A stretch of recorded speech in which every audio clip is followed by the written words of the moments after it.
Baruch atah Adonai Eloheinu melech haolam, Asher natan haTorah. Blessed are you, Lord God, King of the universe. He gives the Torah of truth and the good news of salvation to his people Israel and to all the peoples through his son Yeshua the Messiah. Amen. All right. So, topic number 3 that I wanted to deal with in this foundations thing is basic. What is a rabbi? What is a disciple? What do we understand about it in the time of the Second Temple period and around that period? Okay. That will help us better understand our Messiah. If we understand our Messiah, we understand our role. We'll understand how things, what is required of us. And there's some very interesting little bits of information that we kind of glean over when we look at the Gospels. All right. So, what is a rabbi? What does the term rabbi mean? Teacher. No. So it's a life teacher. More or mora in Hebrew is teacher, depending whether it's masculine or feminine. A rabbi literally means exalted one.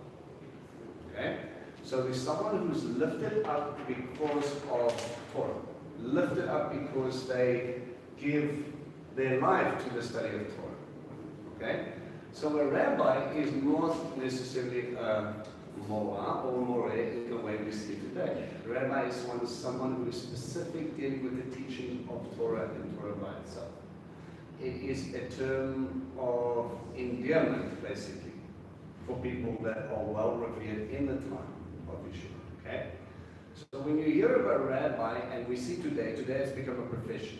But in that time, not so much. Okay, they basically were part of the community. They were responsible for sitting in synagogue. What is synagogue in the time of Yeshua? Like a meeting house. Yeah, a meeting house. That's pretty much it. It is a community hall. The only place big enough for us to sit down together and have a meeting. Okay, so our community hall holds a rabbi. Our rabbi holds one book. As a community, we normally only own one book. What is that one book? Torah. Okay, the collection of the first 5 books. Okay, so we had that Torah. All right. Now, what we normally find, archaeologically, what we found, is that when you look at synagogues, okay, Capernaum's one is based on a framework like this. It's sort of an offshoot on the side that does that, and there's a separation between the two. Okay. Now we see this in other synagogues around the Galilee. We have the main hall, which has a seating arrangement that looks like this. Sometimes 2 rows of stairs, sometimes 1. Where would the most prominent seats in the synagogue be? Front. Right. So here, okay, well they didn't really have a bima there. The bima came much later. What they did have in Yeshua's time was something called the seat of Moses. Right? They had the seat of Moses, and normally on the side here, they would have a Torah ark, a Torah closet. Okay? So basically a place where they would keep the Torah, a niche cut out, and they would normally have an ephod or a covering over it. And as I would go in, I would get the Torah. What would the rabbi do when he reads Torah? Sit in the seat of Moses. No, he would stand when he reads Torah. Okay? Once he read Torah, he would roll it up, and then he would put it in the ark, cover it. Then he would sit in the seat of Moshe, and anywhere you see in the Gospels where it says, and he sat and he spoke, this is the teaching part. When you read God's word, you stand. Alright? When I sit down, and then I can expound on God's word, then, now it's Yeshua explaining what's going on. Alright? So we see him acting like a typical rabbi. Yes? Yes. On the side classes here, so we have the prominent seats, we have the back seats. On the side class, what would the side class, well, I might give you the answer, but what would that section be used for? Teaching. Teaching, alright? It is called Bet Midrash or Bet Sefer. A Bet Sefer or Bet Midrash. Okay. Alright. house of the book and the house of instruction. Right. Okay? These turn out to be two different levels in the class itself. Okay? So when we look at Bet Sefer, it is the basic level of understanding. So, using the massive resources that we have, what would I teach if we're going to learn to read? What would the rabbi use? The only book he has, right? He would give Torah, right? And if I would want to learn geography, what book would I use? Torah. Anything and everything. You wanted to practice your writing, which wasn't a common thing in the time, you would study out of your Torah. Now, does everybody have a Torah in their home? No one could afford it. Right. Why couldn't they afford it? It had to be handwritten on sheets of skin. Right. Okay. And first you had to have a kosher animal, you had to have the leather prepared, you had to have it impaled on 2 pieces of wood, you had to have the scroll joined, and you have to have someone painstakingly being checked and double-checked and triple-checked, writing out the entire thing. Could you imagine, would this take a long time or a short time? A long time. Okay, it is something handmade, hand-prepared, rolled up, and then given an ephod or a covering over it to protect the leather, and then they would take that, and then they would keep that. If you were wealthy enough as a community, you bought one. Even today, wealthy synagogues have original Torah scrolls. Okay, it is a costly exercise. This is not something you just go out and you think, I mean, today we complain when a Bible costs 1,000 rand. And all you get is 66 books on paper. You go buy an actual Torah scroll, you're talking about a couple of $1,000s. Right? Probably in the region of 10. Written out by proper The scribes. last I heard it was in the region of $18,000 per Torah set. Depends, obviously, who and when you go. But yeah, you're looking at a big investment. How many of you would sit and drop 120,000 rand for the first 5 books of Moshe? Now you start to understand, we would all go in and we would take this and we would hold it dear to us because us as a community, we will. Alright? So the rabbi would sit and he would be able to teach his students, which will bring me to my next word. So rabbi means?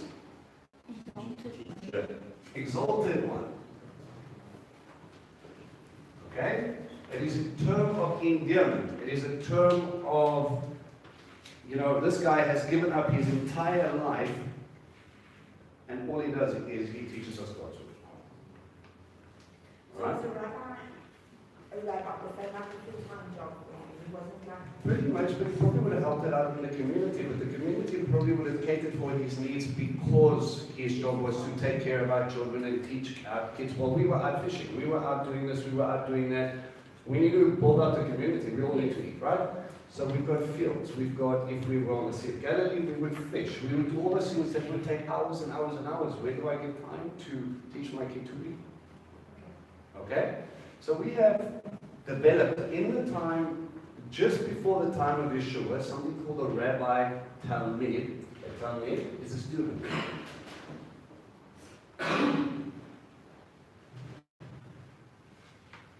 Okay? A student, we translate that as a disciple. Alright? Now again, we kind of have to take a step back out of our framework of what that is. Alright? A student today is someone who goes to classes and goes home and studies, and then after you finish your thing, your 3 years or whatever, they give you a piece of paper, they say, well done, off you go, you have been certified and passed off. We have something similar in the time of Yeshua, but it's a little bit deeper than that. Okay? So when you look at the time, just before the time of Yeshua, now what I want to do is kind of frame culture. Where do we see, anywhere in the Tanakh or anywhere in the Torah, that we are commanded to make disciples? That's in the New Testament. Right, it's a New Testament scripture, okay? How many evidences do we have of someone training up someone behind them in the Old Testament? Moshe and So we have a Moses, Joshua sort of scenario, we have an Elijah Elisha sort of scenario, but it's not something that we see very often. Okay, we can look back and we can go, wow, in the span of how many thousand years, how many people that actually raise up the next generation of leaders? So, not many. So we look at the time of just before Yeshua, just before in what they call the silent years. Between your Old Testament and your New Testament. That's when the time of Hanukkah happened. It's about 400 years when they say God was silent. He wasn't silent. He was very much alive, very much busy, very busy doing these things. And the culture in which Messiah was born into, or chose to come into, gave us an indication and already a framework for things, including a rabbi-discipleship relationship. Okay? Now I'm going to read from a book called Pirkei Avot. Pirkei Avot it's called the Wisdom of Our Fathers, when we translate. Okay? Now this was basically given or written down and passed down from generation to generation until the compiled. Listen to the opening chapter, chapter 1, verse 1. Moses received Torah at Sinai, gave it to Joshua. Joshua gave it to the elders gave it to the prophets gave it to the men of great assembly. The assembly would always say three things: be cautious in judgment, make disciples, and make a safety net or a safety fence around Torah. Now this is from the time just before Yeshua. So they say, we've got given Torah, be cautious in judgment. God says we have to be careful, right? We have to check things out, we have to make sure they're right. We have to get all those things right. He says, put a safety fence around Torah. Their heart was, let's protect the Torah, to be a safeguard. But they forgot that the Torah itself was a safeguard. Right? It says, don't steal. Why? Because you're going to go to jail. It says, don't commit adultery. Why? Because you're going to destroy families. Okay? This is the safety rail that we need to keep on this side of, because when we go out of it, we get broken. Okay? So he says, keep the fence. The problem in Yeshua's time is that they made so many fences, they forgot what Torah said. Alright? It says, don't work on Shabbat. That means you're only allowed to take, Uncle Conrad, do you know the exact amount of steps that you're allowed to take on I don't know the exact amount of steps, but it works out roughly to 1.2 kilometers. Okay. So they have a specific step count today, and you'll see certain ribbons tied around Jewish neighborhoods, purely because you're not allowed to go past that. So if you go over that, you're breaking Torah. If you're under that, it's fine. So if you walk a kilometer, no problem. If you walk 1.3, you should be stoned.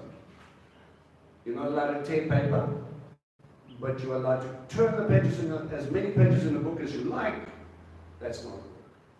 And slowly but surely we forget about the idea that Shabbat is covenant, that Shabbat is about looking back at our Creator.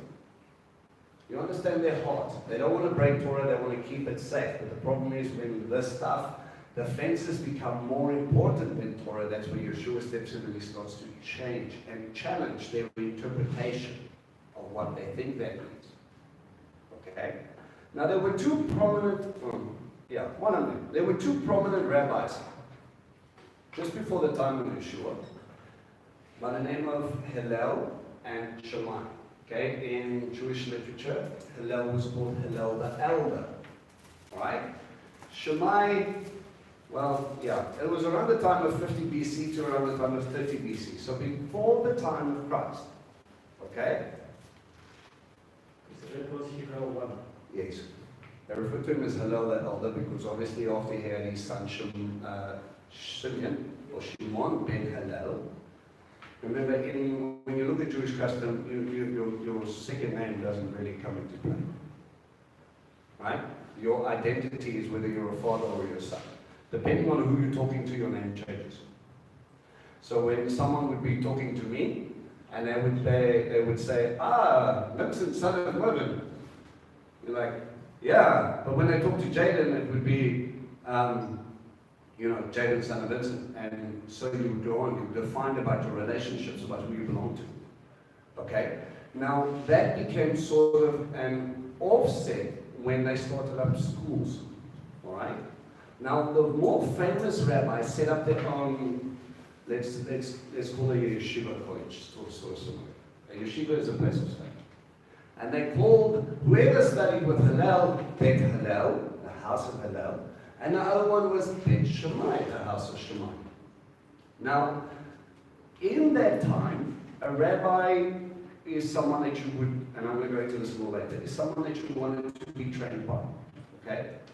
So you go into this situation and you look at Hillel and Shammai, and these guys had a many discussions. Hillel was actually in charge of the Sanhedrin, he was the president. The vice president underneath him decided to leave, and then Shammai stepped up, and when Hillel passed away, Shammai became president. Two very different characters. Okay? They had maybe about, out of all the discussions and things that they probably had a couple of disagreements. One of them was their mission to study Torah. Shammai said only worthy students should study Torah. Hillel said anybody should be, except you should change if you study Torah. All right? The next one was white lies. The argument they used was whether one should tell an ugly bride that she's beautiful on the wedding day. You gotta love Jews, eh? Shammai said it's wrong to lie. He probably got beaten a lot. Hillel said all brides are beautiful on their wedding day. The next case was divorce. Shammai said only divorce for a serious transgression. Who does that sound like? You're sure, right? Hillel said, no, you're allowed to divorce even for little offenses. If she burns your soup, tell her it's been real, thanks, bye. They discussed Hanukkah. In Hanukkah, Shammai said, no, you need to start with a full Hanukkah, light the menorah, and then you, as it goes, you snuff out one candle every time. So you start off with 8 and then you go to 1 on the last day. Hillel says, no, it's the other way around. But between these two very influential characters, what we saw was some of the things that Yeshua actually did came from their discussions. When you pick up a wine glass on a Shabbat and you say the bracha, the blessing, what's the blessing? Blessed are you, Lord God, King of the universe, who brings forth fruit from the vine. Right? In Hebrew, Baruch atah Adonai Eloheinu melech haolam, Purim Porei Hagafen. Right? And we get that discussion, that blessing from a discussion that took place between Hillel and Shammai. How do we thank God? This becomes the formula. This is the formula Messiah uses. Nowhere in Scripture is a commandment to do that. Culturally, well, it was Hillel and Shammai. Yeshua goes, I like that. That's not contradicting Torah. That points you back to God, and we find him using it. So Yeshua is actually sort of fed by two very different streams. One, a very cultural stream, and two, the Word, because he is the Word. Right? Okay? So we kind of have these interesting guys. One more story I'd like to share with you about Hillel and Shammai is there's probably about 3 of these stories. It's quite interesting to see the different reactions. I'm going to just tell you about one. There was a Gentile who went up and he spoke to each one separately. And he says, make me a proselyte on one condition. What's a proselyte? Convert, right? Become a God-fearer, become into the fold. It says, on one condition, you teach me the whole Torah while standing on one leg. The Shammai was seen as the more stricter and the grumpier one. Shammai's response was, he took a boulder's cubit and he threw it at him. Chased him off. Remember, only those who are worthy students will be taught Torah.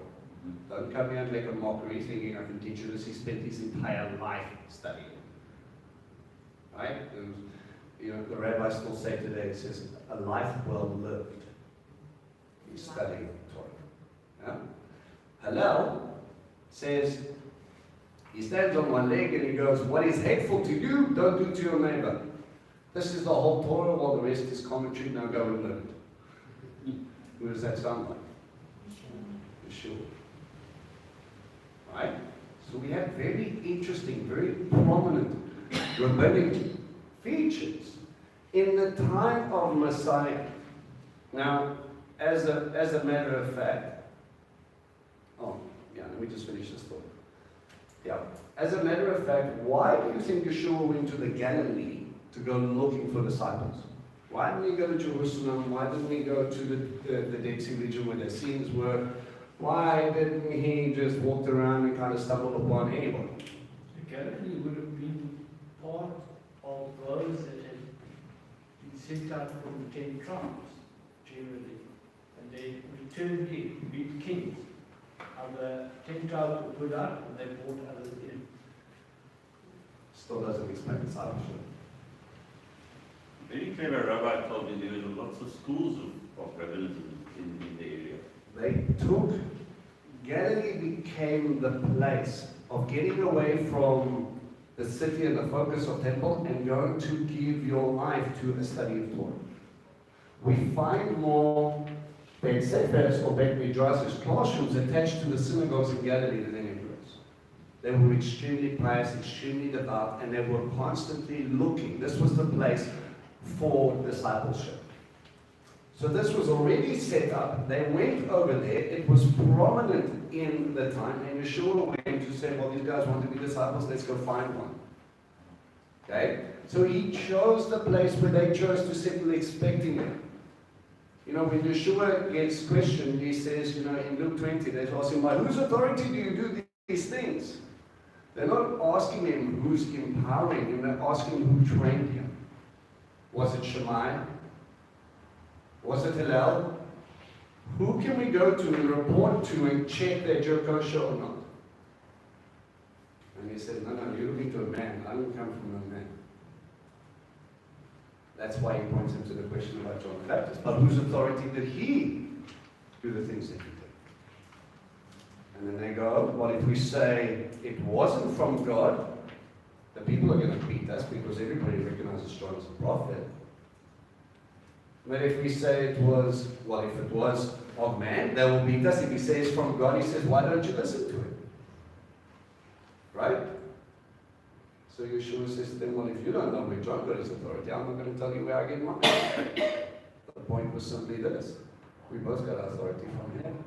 And if you don't recognize his authority, you're definitely not going to recognize mine. Okay? So we have this entire idea.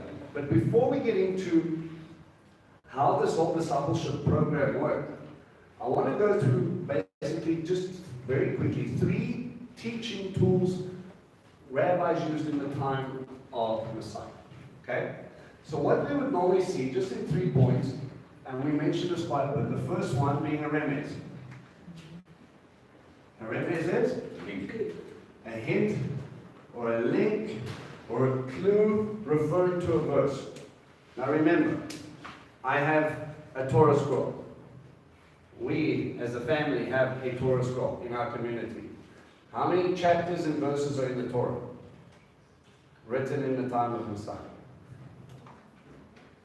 None. There were no chapters and verses. Okay? Didn't exist. It was not separated into chapter and verse. That came much later. It's helpful, but. So when I'm unrolling the scroll and I'm just flipping through, and we're going, and all I'm seeing is columns of Hebrew, and I'm going on, how do I know where I am?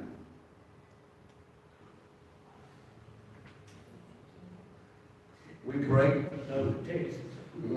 You break it up according to parasha. What's a parasha? A portion, right? So in the parashot, each portion, if you have a complete Jewish, or if you look at the Torah portions that you're supposed to study, each one will start off with. How do I know Bereshit is the portion in the beginning? Because the word Bereshit means in the beginning. How do I know I've got into the book of Exodus? Shmot is the name of the book, right? And Shmot means these are the names of. And that's the first couple of words in that book. Vayikra, Leviticus. And he called. Now each of your books are broken up into smaller portions. Now you don't have pen and paper. You're not going to go and write down everything that you have, that you learned at school. Right? So how do we learn Scripture? Memorize. So in the culture in the time, if you started off with Ben Sefer, okay, which is your first basic level, okay, which will get you to a point that you would have been memorizing Scripture since very young. Memorizing portions. Alright? So that when someone comes in and he mentions it, okay, an easy example is each parasha, not only when you mention a remez, you not only link the sentence, but you link the theme of the portion as well. Now in Yeshua's time, you went through the Torah in 3 years. Today we do it in 1 year. Okay? So you would memorize your portions, and each portion carried that theme. If I look at, say now, making an example, someone left their Bible at the house, and they come and fetch it the next day, and I look at them and I want to instruct them because I'm his rabbi, and I would say to them, man does not live by bread alone. And I would give him the Bible. Am I telling him to go grab a sandwich? What's the rest of my sentence? Every word that proceeds from the mouth away. Every word that says you're starving, you better go eat. I'm talking about his word. But if you don't pick up the text, if you don't know the text, you don't understand what it's referring to. Now Yeshua does this plenty. Paul does it plenty. If you don't understand, the reason we don't understand Paul is because we don't understand the rabbis. He's not telling you anything new. He's pointing you back to scriptures the whole time. It says when he went into the synagogues, he argued with them, and we're going to get into Paul a bit, okay, in this course. And he argued with them, using the Torah and the prophets. And we look at it and we have these epistles and we go, you see? No, all he was doing was pointing back, but he was expounding. The problem is he was a brilliant rabbi. Okay? It's like going to Einstein and asking him for basic math. It's like, what do you mean you don't understand E equals MC squared? So you're like, teach me long division. And you're like, no, you don't understand long division until you understand the formula. Right? This guy was trained up, and you got to look at Yeshua, and Yeshua was the master teacher. Who taught Paul? Gamliel. But who refined him? Yeshua. Remember, he walked with him. He said he walked with him. He says, man has not revealed these things to me. He prayed. And he got a fine tuning with the help of probably Barnabas. But it's a very interesting dynamic. So when we understand the remez, we understand the links, and he's pointing back to the portion. And if you look back at the portion, you understand the theme. Alright? The next one that we probably use. Are you guys okay with that? Yes. Alright. The next one is something called a marshal. Marshalim is the plural. Okay, it's a parable. We all know that Messiah spoke in parables. And our best clue to that is he wanted to confuse everybody, because that's what it says. He will talk to them and they will not understand. Right, that was fulfilling a prophecy, but all rabbis spoke in parables. Okay? Isaiah. Huh? Isaiah said That, yeah, I'll check. But we discuss in parables. The problem is that I don't have my text with me all the time. I'm walking around and all of a sudden we're looking at a shepherd. Out in the field, we're going from one town to the next town. As Yeshua said, he walked all over, and his disciples followed him. He taught in every synagogue in the Galilee. So he walks around and he sees a shepherd. Well, let me tell you about the good shepherd, shall we? And he walks past and he sees an olive tree. And he walks past and he sees a fig tree. And he looks at the birds of the air. And he looks at the flowers. What was Yeshua's favorite topic? The kingdom of heaven. What can I like in the kingdom of heaven too? Okay? So he uses these illustrations of everyday life to try and help you understand how it relates to you. I mean, we are very detached from looking at the flowers in the field. Looking at a shepherd, how does that work? We have to go and study about that. Unless you've been one, you don't really understand. These guys lived it. They walked. Okay? But there are certain rules or two different types of parables. One, we're going to call the pearl necklace. Okay? This type of parable means that you will get a string of parables together. One parable after the next parable after the next parable after the next parable, and they all carry the same theme. They're not different teachings, they're all about one thing. Okay? Turn quickly to Luke 15.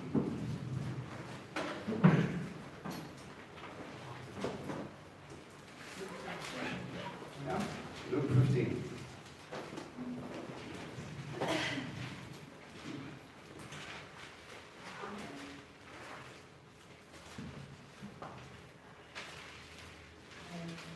Let me just find my place.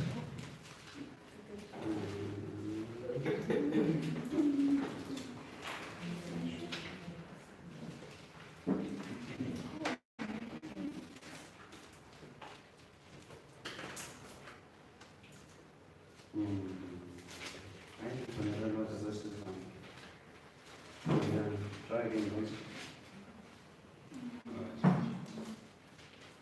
Okay. Let's start from verse 1. The tax collectors and sinners kept gathering around to hear Yeshua, and in the Pharisees and the Torah teachers kept grumbling. This fellow, they said, welcomes sinners, even eats with them. So he told them this parable. If one of you has 100 sheep and loses one of them, doesn't he leave the other 99 in the desert and go after the lost one until he finds it? When he does find it, he joyously hoists it onto his shoulders, and when he gets home, he calls his friends and his neighbors together and he says, come celebrate with me, because I found my lost sheep. I tell you that in the same way, there will be more joy in heaven over one sinner who turns from God, turns to God from his sins, than over 99 righteous people who have no need to repent. What's the theme? Something lost, something found, party, celebration. You see it? Another example. What woman, if she has 10 drachmas and loses one of these valuable coins, won't light a lamp, sweep the house, and search all over until she finds it?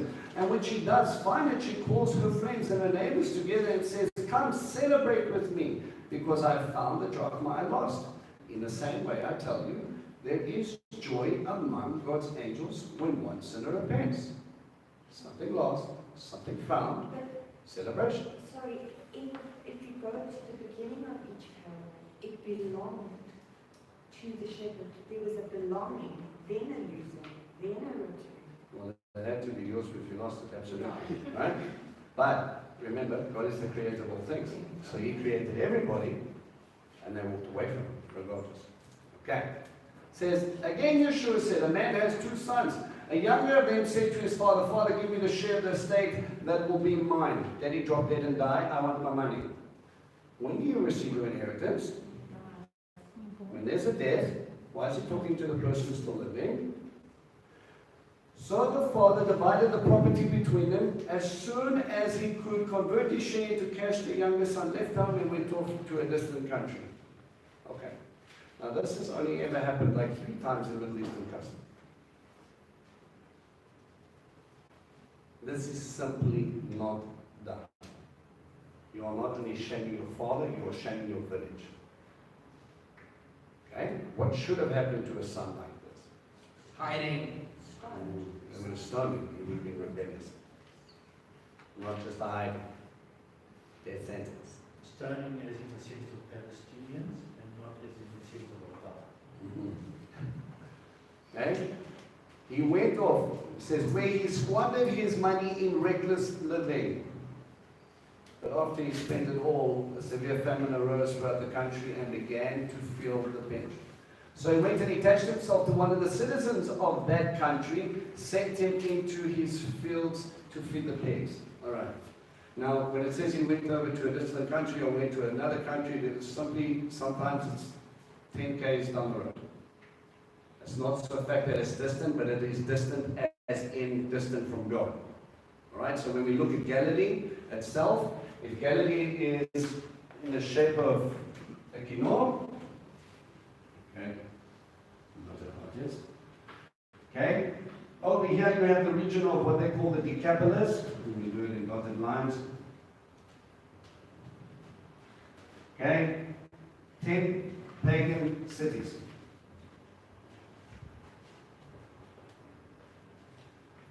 Deca, 10 polis, cities. Right? Over here we have Capernaum, Chorazin, Bethsaida. Here you have Tiberias. Okay. Kosher side. Not so kosher yet about Tiberias, but still kosher, still Jewish. Unkosher side. Remember when they crossed the lake and they met the man who was demon possessed, living in the burial tombs, and they were herding with what? Pigs. They literally went from this side to there. A distant foreign land. Or about 15 minutes by car. Well, in those days, you hardly ever went further than, say, 8 k's from the house. Well, look, when you made pilgrimage, you went up to Jerusalem, so it doesn't matter where you were. But seldom did you go visit around Yeah, it was only those guys. Jerusalem. Yeah, the big distances were for the pilgrimages. But yeah, they were staying in the regions where they lived, and that's where they went, right? So he went up, and in these sort of regions, you have something like a Pechian, which is the head pagan place, and you have these people living there where you can find alcohol, prostitution, pagan gods, and all those wonderful things. So he's sitting there feeding pigs. Real high point of a Jewish existence. Not only was I an heir to my father's kingdom, where we had servants and fields and all the rest of it, which we see a little later.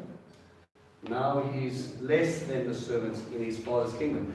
He longed to fill his stomach with the carrot pods that pigs were eating, but no one gave him any. Interesting thing about the carrot pod. Well, yeah, it's husks and honey and things like that. But it's quite a normal Middle Eastern thing. It actually apparently tastes like chocolate. Okay, they pound it and then they give like a sort of like a chocolate paste to it. But weird fact is that they actually got the size of the diamond carrot, according to the consistency of the carrot. Okay, so in the husk are these little pods, and they come out uniform pretty much every time. And they say the weight and the size will give you a diamond. Diamond, a carrot-sized diamond. Okay? At last he came to his senses and he said, any number of my father's hired workers have food to spare, and here I am starving to death. I'm going to get up and go back to my father and say to him, Father, I have sinned against heaven and I've sinned against you. All right, please pause there. Where have we heard that phrase before?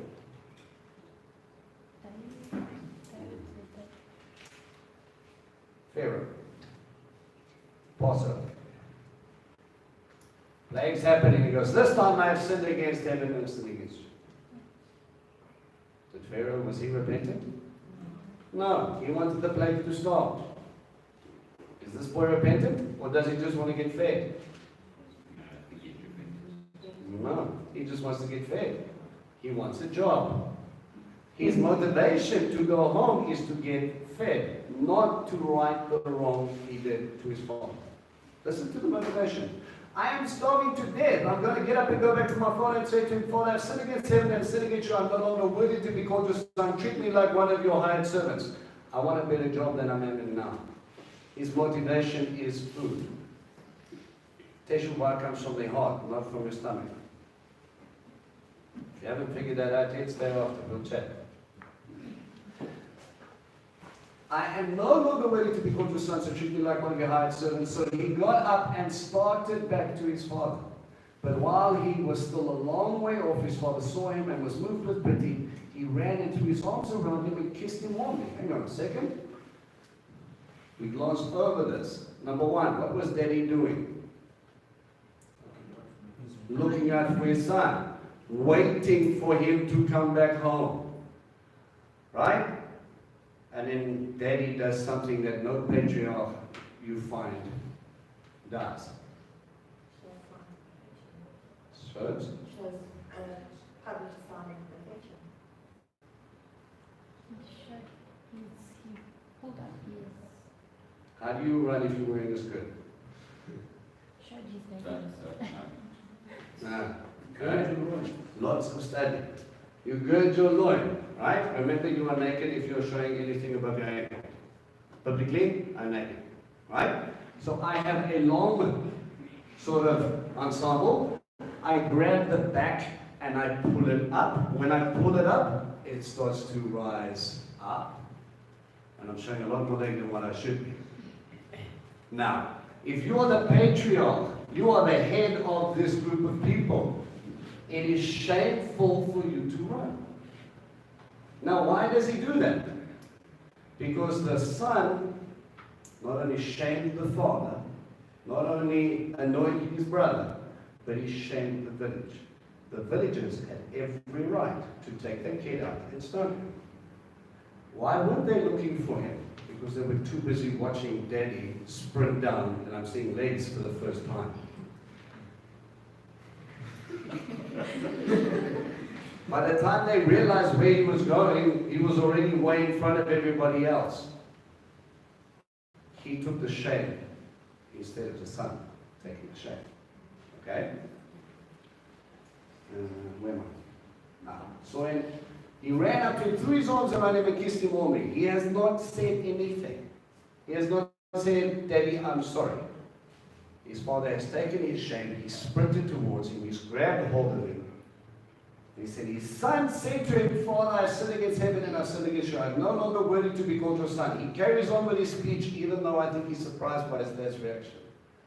But his father said to his slaves, quick, bring out a robe, the best one, and put it on him, and put a ring on his finger and shoes on his feet. He's been forgiven by me. You guys have no right to do what you should be doing. I have clothed him, I have given him a ring of authority, and I've put sandals on his feet. And bring the calf that has been fattened up and kill it. Let's eat and have a celebration for the son of mine who is dead. But now he's alive again. He was lost, but now he has been found. And they began celebrating. Now that probably should have been the end of the parable, yes? Something lost, something found, celebration. Enter brother. Now his oldest son was in the field, and he came close to the house, and he heard music and dancing, and he called off to his servants, and he asked, what's going on? The servant told him, your brother has come back, your father has slaughtered the calf that was fattened up, and because he has gotten back safe and sound. But the older son became angry and refused to go inside. Something lost, something found, grumpy. Why are you eating with sinners? Should you not be rejoicing that they're coming into the kingdom? Do you see the line of the parable? If I were to take just this one and focus on the father, or focus on the son, or focus on the, yes, we can glean principles out of them, and we can say, you can see the father's love. That is definitely like Elohim. That's the way he wants you. He's going to run towards you. He would shame himself, and he did all those things. But the point of the parable is simply to tell them, your heart's hard.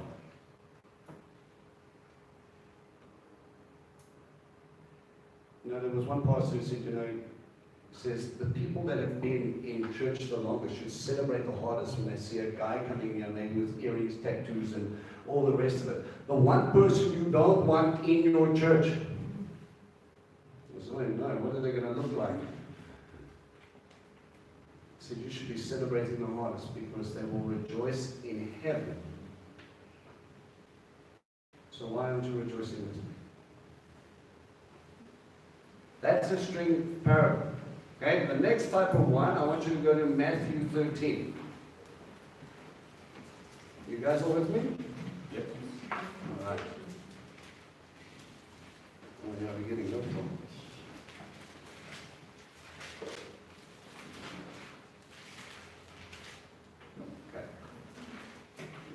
13, we talk about,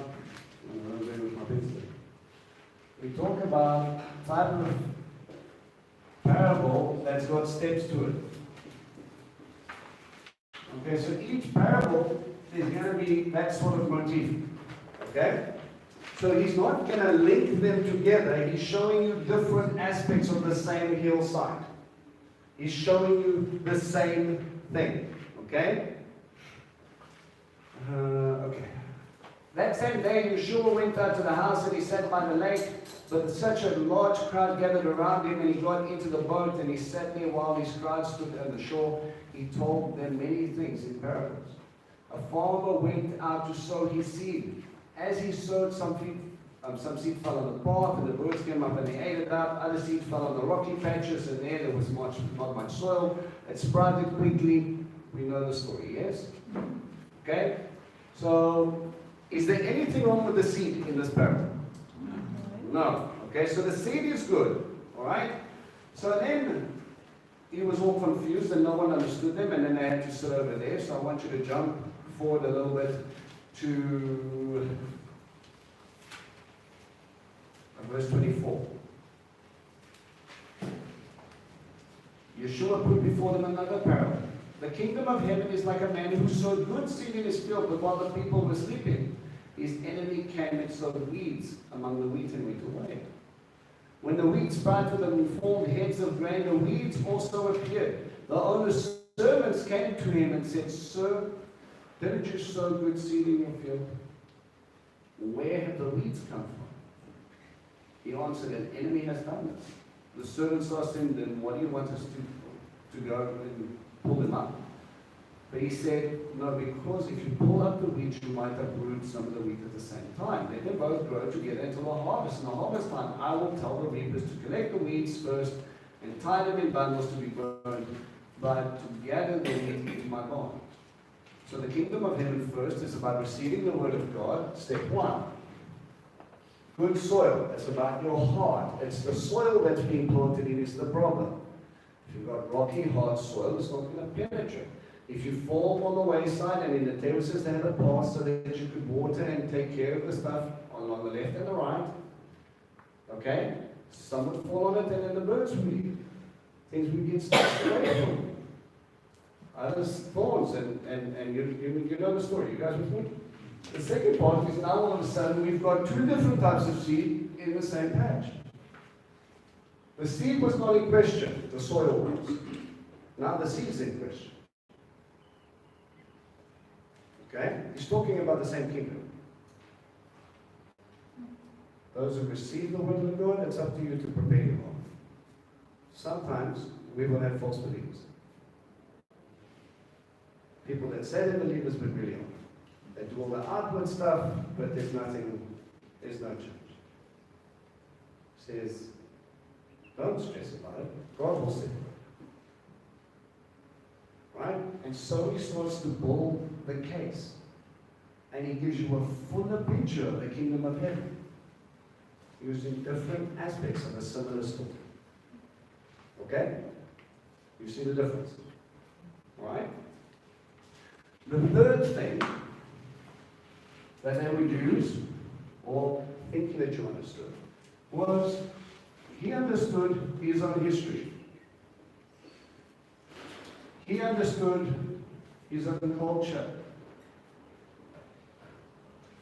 But most of all, he understood the Tanakh. Remember, Tanakh is just an acronym, means Torah, Nevi'im, and Ketuvim. First 5 books.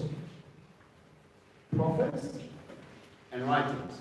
Writings would be your Psalms and your Proverbs and those sort of things. Okay, that's just your Old Testament. Now, if you're talking about a prophet, right? So a rabbi-discipleship scenario wouldn't be a surprise to him. Quoting prophet, prophetic scripture, when he knew it was alluding to him, in the backdrop, in many cases, we have 2 understandings of what the scripture meant. When you look at Isaiah 7, and I've terrorized you guys a lot with this, so I don't have to go too much into it. We say Emmanuel means God dwells with us, right? And the Emmanuel of the entire scripture has to be Yeshua, correct? Right. But if you go to Isaiah 7, there was another Emmanuel. Right? Brother Jews point to that often. Okay.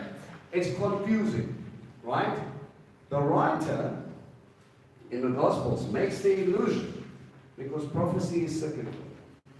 That happens, and it can happen again, or part of it has been fulfilled, but the rest hasn't. So we don't really quite understand that, and then you take that and you bring it into Messiah, and everything makes sense.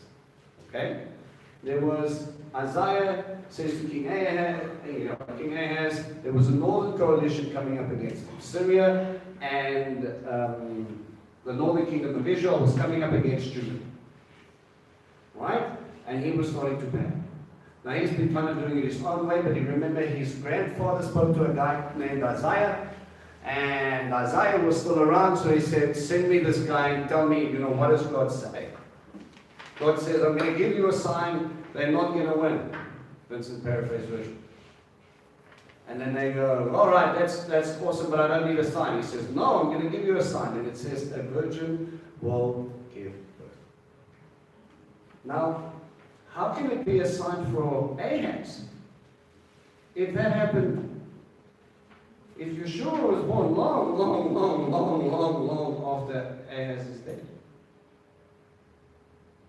Enter the story of Isaiah going home to his wife, and she conceived, and he gave the name of the son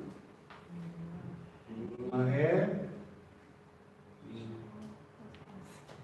Shahal Hashbaz. It means hasten the plunder, quicken the spoil. What it basically means is, as long as he's young, you'll be fine. But as he grows, your kingdom's going to become diminished. So as soon as he gets bigger, your kingdom's going to be in trouble. But for now, don't stress about this condition. So Isaiah again, Ahaz has a son. And the gospel writer goes, hang on a second, a virgin will give birth. And he brings it in here and he says, isn't it funny how Emmanuel fulfills the picture of Miriam, giving birth, when she had not known a man. Understand what I'm talking about? So from a Jewish perspective, it makes sense here. But for us as Christians who don't know the Tanakh, who don't know the prophets, we go, don't be idiotic. It had nothing to do with Isaiah and King Ahaz. And they look at you confused. How can it not? It was a sign for Ahaz. So when Yeshua quotes, as he understood as he was fulfilling prophecy after prophecy, he was bringing back context and saying, this part was written of me. This is what you see. It's written of me. When John the Baptist is locked up and he says, are you the guy? Are you going to bring freedom and liberation and all the rest of it? That's a paraphrase version. And he says, he takes the guy who was sent while John was sitting in prison and he says, come here, I want to show you something. He heals the sick, he gives the blind see, the lame walk, and he says, now you go and tell him what you saw. What has that got to do with anything? He says, I'm not coming to establish your kingdom, I'm coming to establish God's kingdom. I'm bringing in the lost. I'm here for the broken and for the bound. Not for your political or not for this part, but for the eternal part that's coming. John Fighting person.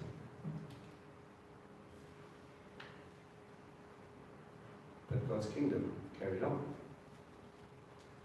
So we need to understand these things and look at the remezes and study the parables, looking for those hints, and go back into the history and the culture and look in context at the prophets so that we can grasp what the rabbi is trying to teach us. Okay? before we close, if you guys will give me 2 minutes. How do we make rabbis and disciples? How do you make that? Well, how do I make a rabbi? Hmm? It's a learning process of 7 years or more. 7 years generally. Okay, traditionally in the time of Yeshua, definitely. Okay? So we're looking at the case of a rabbi was a disciple. Okay? So what would happen is that at Bet Sefer, I would grow up in my culture with my kids, and I would learn and I would study, and then if I was really good at memorizing scripture, I would be allowed to go to the next level, Bet Midrash. Okay? If not, I would go and become a fisherman, a builder, whatever. You can be godly, you can follow Torah, but you don't have what it takes. Okay? So they would take them, if I progressed to Bet Midrash, I would study until I would get to the point where I need to be discipled. Now what that meant was I would keep my eyes open for a rabbi. Now it could be my rabbi or it could be a traveling rabbi like Yeshua. He would come in and he would talk and I would see how he'd interact and I would go, this is it, this is the guy. What you are choosing is someone you want to emulate. Someone you want to be like. Okay? As I want to be like you, I would go up, the disciple would go up, the Talmud would go up and he says, can I follow you? And the rabbi would then maybe discuss with your rabbi. He would ask you questions. He would test your knowledge. He would see how you walk. He would watch how you interact with your friends. What he's trying to identify, if you have what it takes to walk after him. If he says, I see it, let's go. 7 years of this guy's life, he would leave whatever he had. And he would eat next to him, sleep next to him, watch him, question him, study him, so that he can become like him. There's a lovely Hebraic expression, and it says, may you be covered in the dust of your rabbi's feet.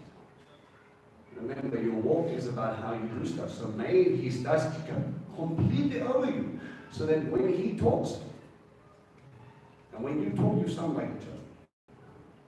They can't identify who's what. Right? So Yeshua goes out, and, before I get there. After 7 years, you're trained.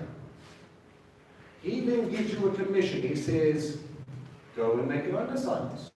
I can't train you anymore. I cannot give you anything more. You have enough. Go. Teach. Train up. Now let's put that back in our story.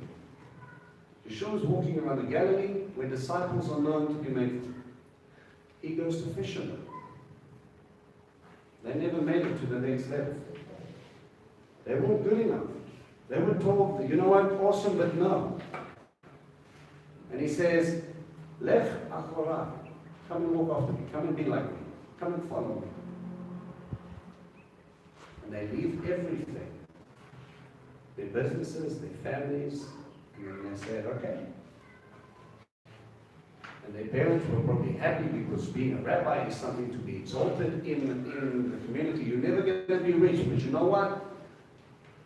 God will reward you. And you would go and you would follow. Yeshua chose them. It wasn't the other way around. Now, at the end of their training, which we think at most was about 3.5 years, so they never got the full 7 years of training. Yeshua dies, is resurrected, they're sitting in Jerusalem, he takes them all the way up to Galilee again, in Matthew 28, and he says, all right, let's have a conversation. In your going, make disciples, and teach them to obey everything that I've taught you. Baptizing them in the name of the Father, the Son, and the Holy Spirit. And surely if you do this, I will be with you to the end of the age.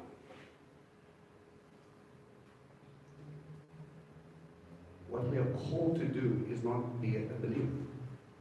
What you're called to become is a disciple. And once you are discipled, he will tell you, now go and make your own. This is how the kingdom grew. This is the framework for the gospel. This is not sitting in church or synagogue and listening to the rabbi and going, it's enough, he knows more, I don't want. I'm not trained. He chose the unqualified, and he said, when I come through, and this is the important part, that Holy Spirit is going to infuse in you to change you to become more like Him. So that you can. And you study His Word. Yeshua didn't quote anything else but Torah. He expounded, He explained Torah. So that when people go after you and then they say, hey guys, I'm in a difficult situation. My husband left me, but there's this guy, we're not divorced, but he's moved on.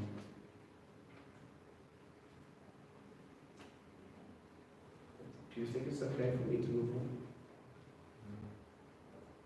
Am I going to give them my opinion, or am I going to look to the scriptures and say, okay, what about what you say, because you know better than me?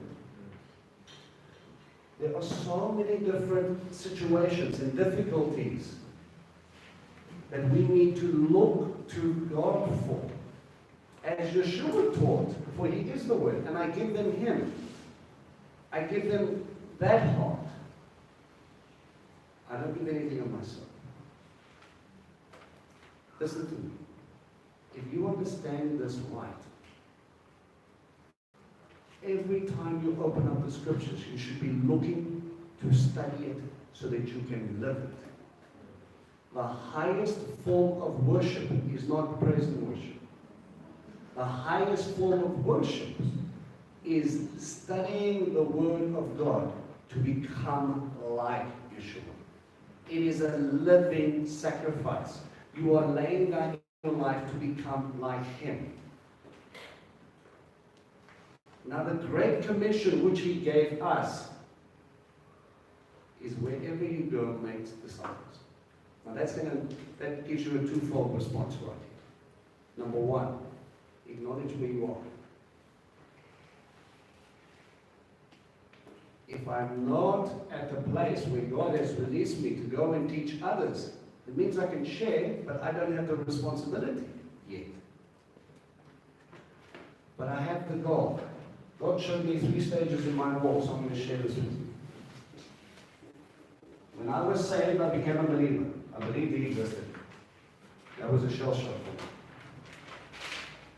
He's real. He taught me what a Talmud is. And everything He did, I did. If He did Shabbat, I did Shabbat. If He did Passover, I did Passover. If He said this is good, and I said this is good. And I studied to understand so that I could apply. And then eventually God gave me a commission. He reaffirmed it for me twice in 2 visions, that then I would have to go and teach.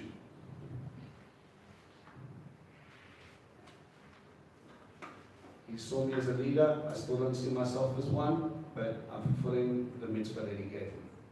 So I baptize, I teach, I create disciples.